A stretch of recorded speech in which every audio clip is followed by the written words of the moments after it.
हमें किन बातों का ध्यान रखना है।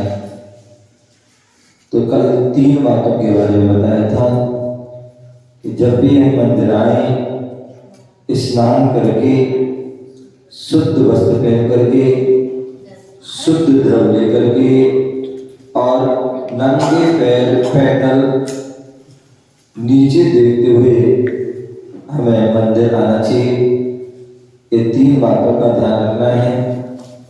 मंदिर में प्रवेश करते समय भी 3 बातों का ध्यान रखना है कि जो है सबसे पहले हम जूते चप्पल आदि पहन के गए हैं, चमड़े का बेल्ट पर्स आदि लेके गए हैं, तो हम उसको एक साइड अलग रख दें और उसको जो है फिर पैर धोएं और हाथ धोएं। यदि हम जूते के साथ सॉक्स जुराब पहन के गए हैं तो उनको भी उतार दें, क्योंकि मंदिर में गुरु के पास और जिनवाणी को स्पर्श करना है तो जुराब आदि नहीं होना चाहिए। इसके लिए हमने कल बताया था। तो हाथ भी धोना है, पैर भी धोना है और यदि हो सकता आपने कुछ खाया पिया हो रास्ते में, घर में, रात्रि में, या आपने कुल्ला आदि नहीं किया हो, मतलब जो व्यंजन आदि मुख शुद्धि नहीं की हो, तो इसलिए जो है कुल्ला करके ही अंदर प्रवेश करना चाहिए। इस बात का हमें जो है ध्यान रखना है। अब जो है मंदिर में प्रवेश करते समय हमें क्या बोलना चाहिए और मंदिर से निकलते समय हमें क्या बोलना चाहिए और कितने बार बोलना चाहिए। हाँ, ये चश्मा वाले भैया।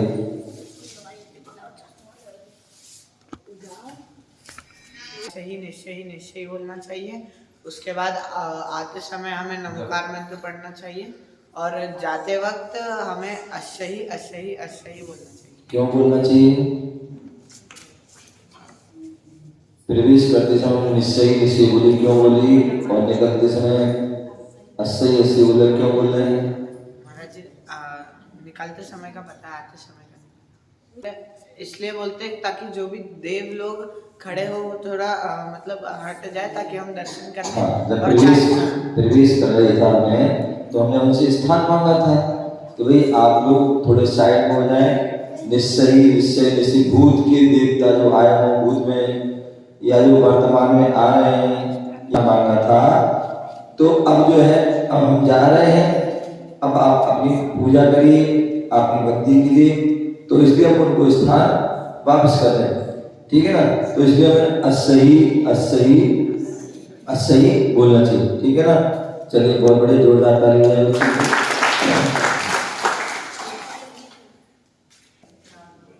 तो अभी हमने निश्चय के बारे में बोला। मंदिर में प्रवेश करते समय हमें 3 बार निश्चय बोलना चाहिए और उसका हमें अर्थ भी जाना कि जो है भगवान का मंदिर है और भगवान के मंदिर में सभी लोग आते हैं।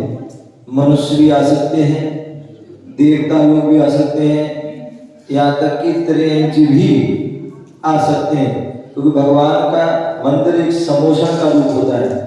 क्या होता है? समोसन का रूप होता है। और समोसन में जो है तीनों गति के जीव बैठते हैं।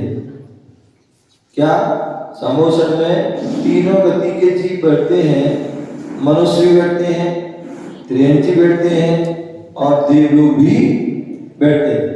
लेकिन जो मनुष्य तो दिख जाते हैं, त्रियंची भी दिख जाते हैं, लेकिन देवता जो है वो हमें जो वर्तमान में मंदिर में आ रहे हैं, पंचम काल है, तो वो भवनवासी व्यंतर आदि जो देवता है वो आ सकते हैं, वैमानिक नहीं आ सकते हैं।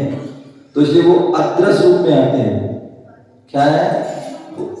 अदृश्य रूप में आते हैं, ठीक है ना। तो इसलिए वो दिखते नहीं है। ज्योतिषी कहाँ है? वो तो यही है। अरे अम्मा लोग तुमको पता नहीं क्या। ज्योतिषी कहाँ है? तो फिर तो उनको कहाँ आना है, वो तो यहीं घूम ही रहे। तो मेन जो है सूर्य जो भवनवासी बेहतर आदि देवता लोग आ सकते हैं, समझ गए ना, ज्योतिष तो यही है, ठीक है ना, बाकी जो मेहमानिक देव जो है वो नहीं आ सकते, ठीक है ना, तो इस बात का ध्यान रखना। तो जो भवनवासी बेहतर जो आते हैं वो अदृश्य रूप में आते हैं, और अदृश्य रूप में आते हैं तो आप उनसे टकरा सकते हो, भिड़ सकते हो, और सुबह में किसी से टकराओगे तो किसी को गुस्सा भी आ सकता है, तो इसलिए हम पहले से ही स्थान मांग लेते हैं। तो इसलिए इस बात का हमें ध्यान रखना है।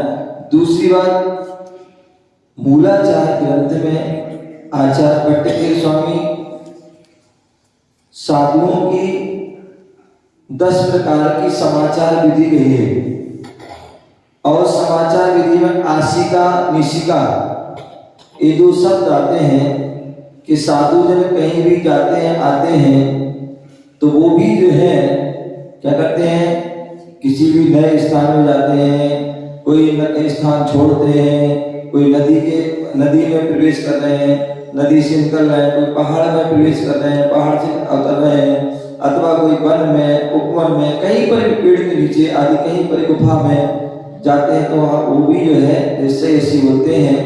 दूसरी बात, वहाँ उन्होंने एक अर्थ और कहा है कि निश्चय जो अर्थ बोले जो है, हम मंदिर में प्रवेश कर रहे हैं तो निश्चय बोले वो उसका अर्थ क्या है, बोले जो मंदिर में प्रवेश कर रहे हैं तो मंदिर के बाहर ही सारे विकल्पों को छोड़ के जाइए। क्या? सारे विकल्पों को बाहर छोड़ के जाइए, किसी प्रकार का कोई विकल्प लेके नहीं जाना है, अन्यथा आप कोई विकल्प लेके चले जाओ, कोई क्रोध, मान, माया, लोभ, हिंसा, झूठ, कुशील, परिग्रह, जो ईर्ष्या, द्वेष, मोह आदि जितने भी जो है ये सब क्या है, विकल्प हैं। घर गृहस्थी के, दुकान के, बैठे के, घर के, बच्चों के आदि कोई विकल्प नहीं, जो भी विकल्प है सब मंदिर के बाहर छोड़ के जाइए, खाली होके जाइए। क्या? खाली होके जाइए, क्योंकि मंदिर क्यों आ रहे हैं, भगवान को नमस्कार क्यों कर रहे हैं, गुरुओं को नमस्कार क्यों कर रहे हैं, क्या उद्देश्य हमारा, बंदे तद्गुण लब्धे, किस लिए कर रहे हैं, बंदे तद्गुण लब्धे, तो हम गुणों से भरने के लिए आ रहे हैं, और गुणों से भरने के लिए आ रहे हैं तो गुणों से कब भर पाओगे, जब हम जो है दुर्गुणों से खाली होंगे। क्या होंगे? दुर्गुणों से खाली होंगे, तभी हम भर पाएंगे, अन्यथा आप नहीं भर पाओगे। तो इसलिए मंदिर में प्रवेश कर रहे हो उसके पहले आप क्या है, जो भी अंदर आपके विकार है, दुर्गुण है, उनको खाली कर दीजिए। जैसे ये महिलाएं लोग बैठी हैं और आपके घर में सुबह सुबह दूध आता है, क्या आता है, दूध आता है, तो हम क्या करते हैं, गंजी लेकर बाहर जाते हैं, कोई कैन लेके जाता है, तो वो जो गंजी होती है, भगोनी होती है, अथवा जो कैन होती है वो कैसी होती है, खाली होती है, खाली होती है और स्वच्छ होती, साफ होती है। यदि वो खाली नहीं होगी और उसमें आपने कुछ भी उसमें भरा है और तुम दूध रख दोगे तो क्या हो जाएगा, खराब हो जाए। पहले अथवा ऐसे हमारे पानी से भरी आपने पूरा भरा है गंजा, फिर आप दूध कैसे ले पाओगे, नहीं ले पाओगे। अथवा उस गंजी में थोड़ा सा भी कचरा है, थोड़ा सा उसमें कचरा है और इसमें आपने दूध में डाल दिया तो क्या हो जाएगा, तुरंत फट जाएगा। क्या हो जाएगा, फट हो जाएगा। तो इसलिए जो है गंजी खाली भी करते हैं और साफ भी करते हैं। तो उसी प्रकार से जो हमारे जो है मन में राग द्वेष रूपी कचरा था उसको हम क्या करें, बाहर से हम अपने उसको साफ करके आ रहे हैं। जो भी हमारे अंदर कुछ भरा पड़ा था, उसको हम खाली करके आ रहे हैं, तभी हम यहाँ आकर के भगवान की गुणों से भर पाएंगे। तो ऐसा निश्चय मतलब खाली होना भी है। और जब हम जाएंगे तो अपने विकल्प, हमें कहाँ जाना है, घर जाना है, घर में क्या करना है, रोटी बनाना है, दुकान पे जाना है, बच्चों को ये करना है, वो करना है, तो सारे अपने विकल्प क्या करो, लेके चले जाइए। तो इस बात का ध्यान रखिए, ठीक है ना। चलिए अब मंदिर में हम प्रवेश करते हैं और हमने जो है निश्चय आदि बोल लिया है। अब हमें जो है हम क्या करते हैं, घंटा बजाते हैं। तो घंटा हमें कितने बार बजाना चाहिए, कितने बार बजाना चाहिए, और बजाते समय हमें कहाँ होना चाहिए। हाँ, बच्चे लोग बताएंगे। घंटे के नीचे। हाथ जोड़ो। घंटा कितने बार बजाना चाहिए, 3 बार। क्यों बजाना चाहिए, नहीं पता है। अच्छा, कहाँ खड़े होकर बजाना चाहिए, कहाँ बजाना चाहिए, घंटे के अंदर बजाना चाहिए और घंटे के नीचे बजाना चाहिए। हाँ, तो ध्यान रखिए, 3 बार घंटा बजाती और 3 बार घंटा अंदर जाएगी, और अंदर जो हमारे शरीर में अनेक प्रकार की कोशिका हैं, तंतु हैं, वो सारे तंतु खुल जाएंगे। क्या हो जाएंगे, वो सारे तंतु हमारे खुल जाएंगे और हमारे मन को पवित्र कर देंगे, हमारे शरीर में एक नई शक्ति ऊर्जा भेंट करेंगे। तो इसलिए एक बार बजाया, खड़े हो जाइए, थोड़ी देर होकर के जब उसकी पूरी टन आवाज बंद हो जाए फिर दोबारा बजाना चाहिए, फिर दोबारा, ऐसे 3 बार करके बजाना चाहिए। दूसरी बार घंटे इसलिए बजाना चाहिए, हमारे जीवन में एक संगीत का बहुत महत्व है। क्या, संगीत का बहुत महत्व है। हम कुछ भी कार्य करते हैं संगीत के साथ करते हैं। क्या करते हैं, संगीत के साथ करते हैं, तो उसमें हमें अलग ही जो है एक जो है आनंद आता है, और संगीत के बिना करते हैं तो फिर वो नीरस लगता है, ठीक है ना। तो इसलिए तीसरी बात, घंटी बजाने से जो लोग घर में हैं, मंदिर को भूल गए हैं, भगवान को भूल गए हैं, अपने नियम को भूल गए हैं, अथवा जो बीमार हैं, उठ नहीं पा रहे हैं, चल नहीं पा रहे हैं, मंदिर नहीं आ पा रहे हैं, तो उनको मंदिर आने से, घंटे की आवाज से क्या होगा, मंदिर की याद आ जाएगी और वो मंदिर आ जाएंगे। और जो नहीं आ पा रहे हैं, बीमार हैं, तो लेटे लेटे ही भगवान को याद कर लेंगे, हाथ जोड़ लेंगे और उसी से नमस्कार कर लेंगे। और ये ध्वनि, मंगल ध्वनि जहां जहां तक जाती है वहां वहां तक जो है मंगल कर देती है। तो इसलिए जो है ये ध्वनि हमें इसको बजाना चाहिए, 3 बार बजाना चाहिए। इस बात का हमें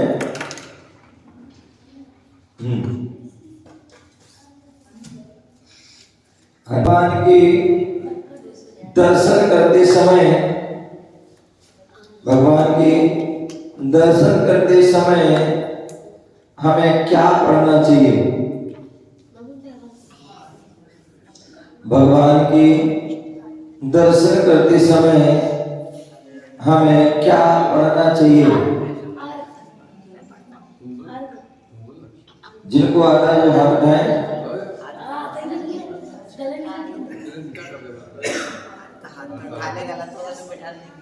हाँ,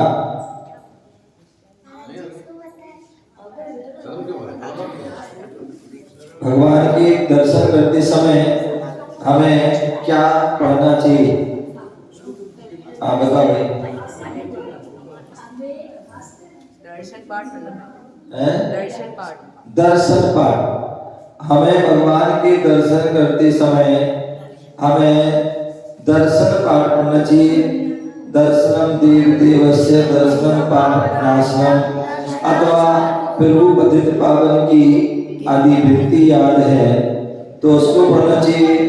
अथवा ओम जय जय जय नमोस्तु नमोस्तु नमोस्तु नमो अरिहंताणम आदि जो है चित्ताली दंडक आदि पूरा इसको क्या करना चाहिए, पढ़ना चाहिए। ठीक है ना। और इसको पढ़ करके हमें क्या करना चाहिए, नमस्कार भी करना चाहिए। ठीक है ना। चलिए आइए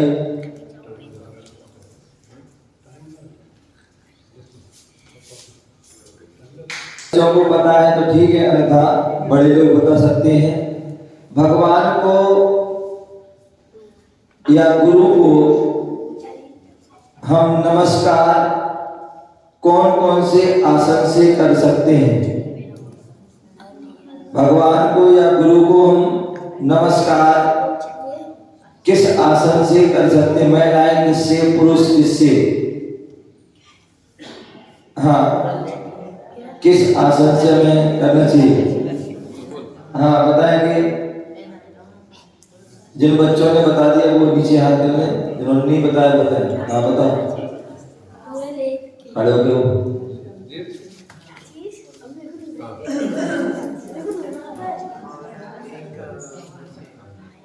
अब बोल, हाँ जो पूरा लेट के उसको क्या बोलते हैं? हाँ कौन से आसन से? मैंने आसन पूछा, आसन का नाम बताइए आप। गवासन में गवासन और अष्टांग षष्टांग और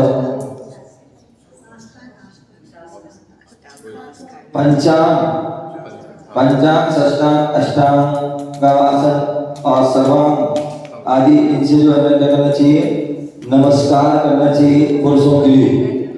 और महिलाओं को केवल गवासन से ही नमस्कार करना चाहिए। पुरुष लोग जो है पंचांग भी कर सकते हैं। पंचांग क्या, दोनों हमारे जो है घुटने झुकते हैं, दोनों हाथ झुकते हैं और सिर झुकता है। ये जो क्या है, पंचांग है। अरे षष्टांग में हमारा जो है हम जब झुकाते हैं तो सीना आदि भी झुक जाता है। अष्टांग में पूरा हमारे पैर भी, पंजे भी सारे जो है झुक जाते हैं। और सर्वांग में पूरा लेट करके हम जो है करते हैं। तो इस प्रकार से तो है पुरुष वर्ग इस सभी आसन से कर सकते हैं। पांच प्रकार हाँ, सर्वांग चक्र लगभग से एक ही है। तो क्योंकि शरीर में जो है कितने 8 ही अंग हैं, तो वो तो इसलिए जो है हम पुरुष वर्ग इन सभी आसन से कर सकते हैं। महिलाएं केवल गवासन से ही करते हैं। ऐसा हमें जानना चाहिए।